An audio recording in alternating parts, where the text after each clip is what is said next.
Yo, yo, yo, it's your boy Casual Rail with the Silent A podcast. And man, we're back with another one and a quick one at that. Yo, hit that like button. Comment below, subscribe if you got the time. We appreciate that love. We're going quick, we're going fast. And for this, let's get straight into it. Who is running women's boxing? Who is really running women's boxing? Now, this doesn't mean who's the best skill set wise. I'm talking everything. I'm talking face value. Who's the face of women's boxing, right? From the looks to the skill set to the business. Who is really running women's boxing? Who is keeping the pulse going? Who is pumping life back into the sport for women's boxing? We know we had the MVP card, earlier this week, and it's all been announced who's signing on, who's going to be fighting this July 2025 under Jake Paul, and he's bringing women's boxing back. And there's a lot of hoopla, a lot of fanfare of, women's boxing, and it's coming back, and it's growing the sport, and we got some big names out there. But then we hear some back and forth of who's really the face, who's really running this thing, who is really truly pushing the sport forward, and who is the best, who is the GOAT, who is the greatest all time, who's legendary, who's Hall of Famer right now in the sport of women's boxing. A lot of that got flown back and forth through the interviews this week. And on this take here, Sunday podcast, we're going to give you our quick rundown, our quick break of this, right? Who's running women's boxing? I think you got four, maybe five names right now, right? There's obviously Clarissa, the GOAT Shields. You got Alicia Baumgardner. You got Katie Taylor and Amanda Serrano. Obviously, those last two are getting it on for their third time. Now, again, y'all know me. I don't like back to back to back. I wish they would fight somebody else, mix it up, get that different scraps going. Hell, I really wish Serrano and Baumgardner were getting it on, but that's for another video, another take. You got these four names, right? These four women, these four great women at that, who are pushing the sport, pushing it forward. And I want to throw another one in there, an honorable mention, Cruz DeJean. I hope I'm saying her name correctly. I can never say her last name that well. But anyways, she's been up there as well, pushing it well. And I don't think she gets the respect that is due to her. But back to it. You got Clarissa the GOAT Shields, Alicia Baumgardner, Katie Taylor, and Amanda Serrano, right? Who's really running the sport? Who's really pushing it? Our honest opinion right now, I think the woman that is running it, who is the face of women's boxing, who is out there, who is constantly known, I think I'm torn, is between two. I think the GOAT, the best talented one, the one with the skill set, the one who would win all those fights, win, lose, or draw, would be Clarissa, the GOAT Shield. I think she's also one of the faces of boxing. Yeah, she's underneath Solido Promotions, I believe, still. And I think Cruz DeJean just got signed this week as well. And their cards are a little bit less, fanfare in some cases, meaning they're not as pumped as what's going on with MVP Promotions. Does that make sense? Meaning, let's take her last fight against Perkins.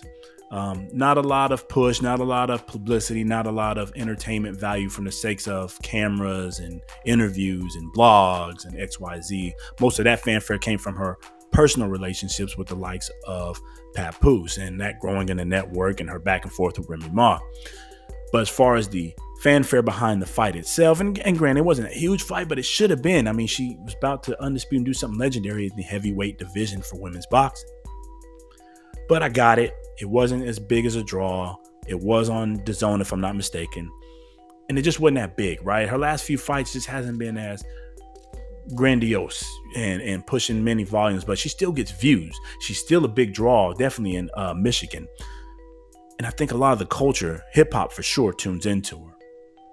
Then you got the likes of Katie Taylor, Amanda Serrano, right? They quote unquote got the most viewed women's fight period underneath MVP Promotions on Netflix. And that was a success. And no hate there. That was a hell of a fight, definitely a good scrap. And I think that was one of the most entertaining women's fights I have seen to date. It was a good scrap that I thought Amanda Serrano won, but hey, it was a good fanfare. But let's be honest. That fight got a lot of views because of who? Jake Paul and Mike Tyson, one of the biggest fights, although it was a circus, one of the biggest fights that we've seen in the last 5 to 10 years, especially by viewership. So how much of that was just them themselves? Yes, a lot of people talked about it, but did we really tune in just for that? Not the casuals, not the casual fan, right? So I think the third one, we're going to see what they can pull in. I think them having on Netflix still and bringing that back, what the people had saw, at least they can remember, like, that was a damn good fight, and it's free on Netflix. So why not? Then you've got the likes of Alicia Baumgardner, one of our favorites. She can fight. She delivers what any boxing fan wants to see, and that's knockouts, or at least punishment throughout the fight. Yeah, there's some people complaining that she got caught up in the adverse findings, which most people, if you check, it got cleared, and she's been cleared of all accusations. So salute to her for being a good, clean fighter. But more importantly, let's take the face, let's take the look. She's always professional inside and outside the ring. She comes to fight and then carries herself well outside of the ring. Always in front somewhere, showing that she's working out.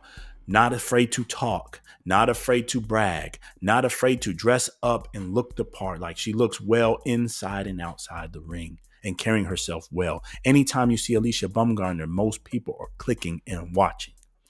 I think she is probably one of the most popular female fighters to date between her and Clarissa Shields. No disrespect to Katie and Amanda.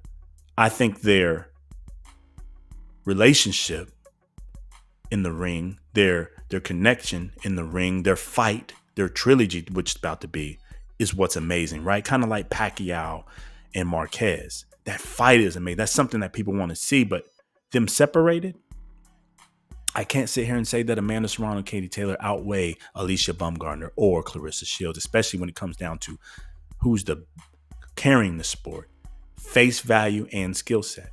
I think both of those women, meaning Alicia and Clarissa Shields, skill set wise, would beat both of them, Katie and Amanda. I think face value, both of them are more popular and more recognizable in the sport of boxing. So who's really carrying the sport of boxing for women? Who is the face? Again, we'll get back into it. It's between Clarissa Shields and now Alicia Baumgardner. If we had to just pick one, I think right now the face is obviously the GOAT, Clarissa Shields. She's the one carrying the sport and carrying it well.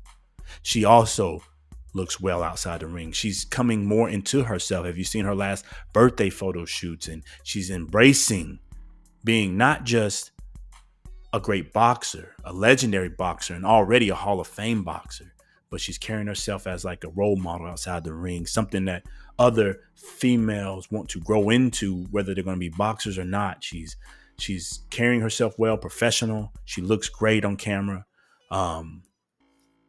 And that mouthpiece is growing. What I mean by that is she's talking her talk. Confidence. Bragging. Some people think it's being cocky. She's not. She's really feeling herself as she should, because she is the GOAT. And I think she's fun. Like, she's always said it, but you can see it now. She's getting that Floyd Mayweather-ish on her. Now she feels it. It's real. Like, it's in her now. Every fiber of her body, it's in her, and she's carrying it. And I think a lot of people are tuning in, whether they're rooting for her or against her. I think she is probably the most popular and well-recognized female boxer to date. Yes, some of it doesn't translate into some of the, I'm not going to say attendance, because she sells out at the arenas. But I'm going to say maybe her viewerships aren't as high, especially for the last couple fights. And I think that's mainly because of the opponent. She's fighting who can be there, but her opponents aren't as recognizable. So she's really carrying it on her own versus what Amanda Serrano and Katie Taylor did. Combining two styles greatly enough, that's a good fight, all right? But think about if you took them separate. I don't think no one's tuning in to watch Amanda Serrano and Katie Taylor by themselves. No disrespect. And if I had to say one between them is more popular, then it's going to be probably Katie. Either way, let's get back to Alicia Baumgardner. I think she's right on the heels of Clarissa Shields in terms of face value, popularity, and success. Obviously, she needs to get some more belts underneath. I mean, she's undisputed right now, but I'm talking about changing weight classes, get a few more fights underneath of her, a little bit more accolades, if you can say that. She's already on the road, but Obviously, if you want to beat the likes of Clarissa Shields and jump multiple weight classes and fight whoever's out there, Undispute, Unify, you name it. She's got a little bit of work to do there, but in terms of popularity, face value, and keeping her name known, she's right there. And this MVP promotion deal is going to grow her even more. You probably saw one of our past videos where we called her, she is one of the MVPs of female sports, period. Not just boxing, but female sports. She's well recognized. She goes out, you see her. People love to watch her. Sometimes you can be the face of boxing without actually being the most accomplished fighter. And I think that's where she is right now, but she has the skills to pay the bills, to grow. And I think Clarissa needs to keep doing what she's doing, mix it up a little bit in order to keep her number one spot. But we'll close with this. I know we always get into who's running boxing, whether it's men's boxing or female boxing. Who's the number one? Who's the face? Is it Canelo? Is it Gervonta? Is it Terrence Crawford? Is it Clarissa? Is it Alicia Baumgardner? I think we have many faces of boxing, and in the sport of women's boxing specifically that we're talking about right now. Salute to Clarissa Shields. Salute to Alicia Baumgardner. Salute to Katie Taylor. Salute to Amanda Serrano. Salute to Cruz DeZern. Salute to all the female fighters out there, but I'm going to stick with those top 5 right now. All of them are pushing the sport. All of them are growing the sport, and not just one of them can push it on their own. Salute to every last one of them that is doing everything they can to get the bag they deserve, get the money they've been deserving for female fights, and getting the recognition they deserve, the popularity and the accolades. Salute to them all. Keep pushing the sport, keep growing. But like we said, if we had to pick one for this topic that we started with, who runs women's boxing right now? It's Clarissa the Goat Shields, followed closely behind following her close behind is Alicia Baumgardner. Anyways, we talked too long on this, man. Hit that comment section. Let us know what you think. Who's running women's boxing or not? Hit that like button. It helps us grow. It's free. And as always, subscribe if you got the time, man. We appreciate that love, man. It's your boy Kaz with Sign A Podcast. Till the next time. Peace.